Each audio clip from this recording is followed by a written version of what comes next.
Welcome to AI News in 10, your top AI and tech news podcast in about 10 minutes. AI tech is amazing and is changing the world fast. For example, this entire podcast is curated and generated by AI using my and my kids' cloned voices. Here's what's ahead today. Microsoft is shaking up Xbox leadership as Phil Spencer retires, and Asha Sharma, fresh from Microsoft's core AI, steps in to run gaming. In chips, DeepMind's Demis Hassabis says the AI boom is hitting a hard memory wall, even as HBM prices tick up. SpaceX nails a rare drone ship landing in the Bahamas and lines up more Starlink launches today. In cybersecurity, Dutch carrier Odido's breach touches 6.2 million people, and scammers are already circling. And on the policy front, Senator Bernie Sanders calls to slow this thing down, pressing for a moratorium on new AI data centers. Let's dive in. But first, let's hear a word from our sponsors. Need elite developers fast? Elite Coders connects you with rigorously vetted senior engineers in 24 to 48 hours. Staff augmentation, dedicated teams, or full project delivery? We've got you covered. Visit elitecoders.co to get started today. Now, let's dive into today's stories. Microsoft first, and it's a big one. Phil Spencer, the face of Xbox for more than a decade and a Microsoft veteran since 1988, is retiring, capping nearly 40 years at the company. He'll advise through the summer while Asha Sharma becomes CEO of Microsoft Gaming. Sharma previously led Core AI product. In her first memo, she laid out 3 priorities: make great games, revitalize the Xbox brand, starting with the console, and build toward the future of play. She also drew a clear line around creative integrity, promising AI won't compromise artistry, even as the team leans into new tools across PC, mobile, and cloud under Xbox Everywhere. Matt Booty moves up to Executive Vice President and Chief Content Officer. That's a lot of change, and fast. The subtext: Microsoft wants AI-savvy operational leadership right where it intersects with consumer entertainment, and it's willing to reframe Xbox's identity to get there. Why it matters: Xbox is more than boxes. It's a subscription, a cloud, and a services business that increasingly blends AI-powered tooling into game development and community management. With Spencer's era defined by Game Pass and blockbuster acquisitions, Sharma inherits the job of turning those bets into sustained creative hits, while threading AI through the pipeline without alienating creators or fans. Watch how quickly developer tools change, and whether first-party releases reflect that shift in 2026 and 2027. To chips, and a constraint you can feel everywhere right now. DeepMind CEO Demis Hassabis says AI's next gear is running headlong into a memory bottleneck. Not GPUs per se, memory for those GPUs, high bandwidth memory or HBM. He calls it a choke point. Google still depends on a few suppliers, Samsung, Micron, and SK Hynix, and demand for models like Gemini far outstrips what the memory supply chain can deliver. Alphabet is still pressing the gas with massive capital expenditures planned into 2026, but if you've wondered why model rollout pace and availability feel uneven, this is a big reason. For context, industry analysts expect HBM demand to soar. TrendForce pegs 2026 growth at roughly 70% year over year, and HBM could consume nearly a quarter of all DRAM wafer output this year. That reallocation tightens supply for plain vanilla DRAM and pulls pricing up across categories.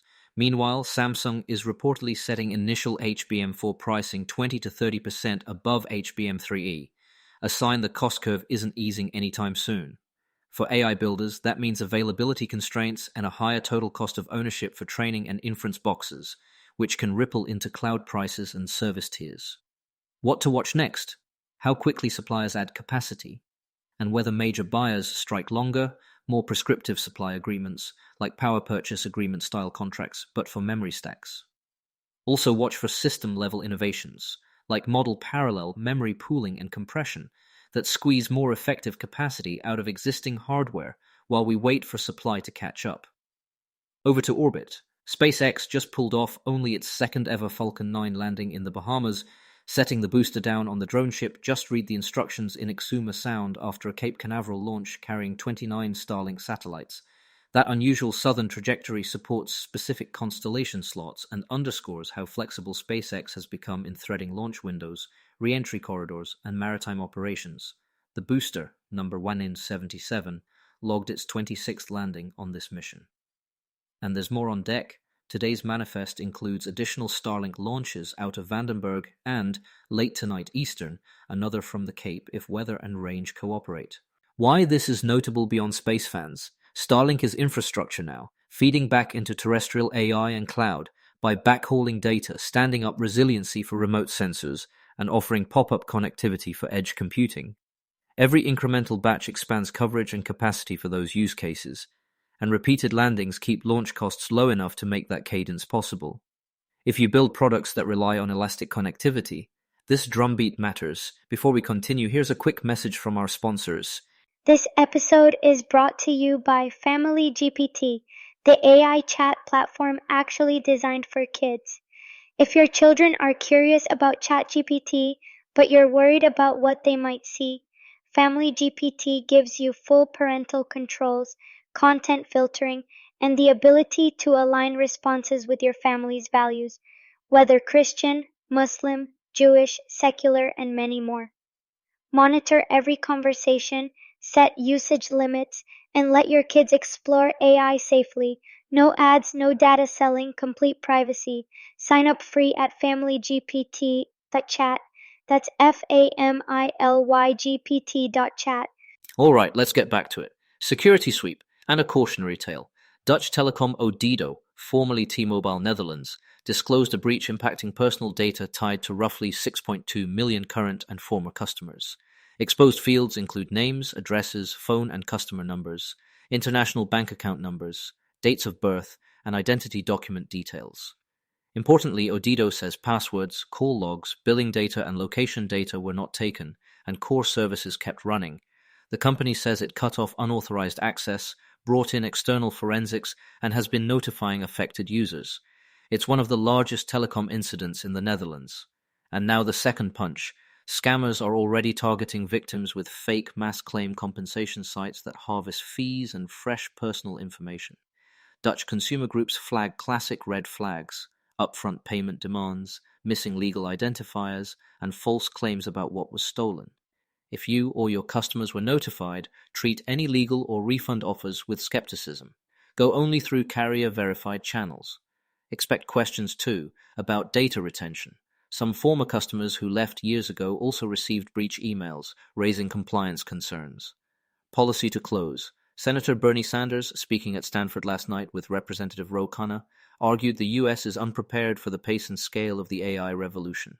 He renewed his call for a moratorium on new AI data centers, at least until worker protections and broader safeguards are in place. Khanna didn't back a pause, but pushed a Singapore-style approach that ties growth to stricter efficiency, water use, and clean energy requirements.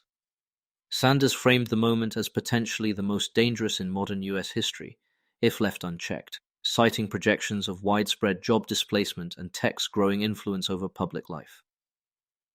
Why you should care, even if you're not in policy. These debates shape siting, permitting, and energy contracts that determine where AI capacity gets built, and at what cost.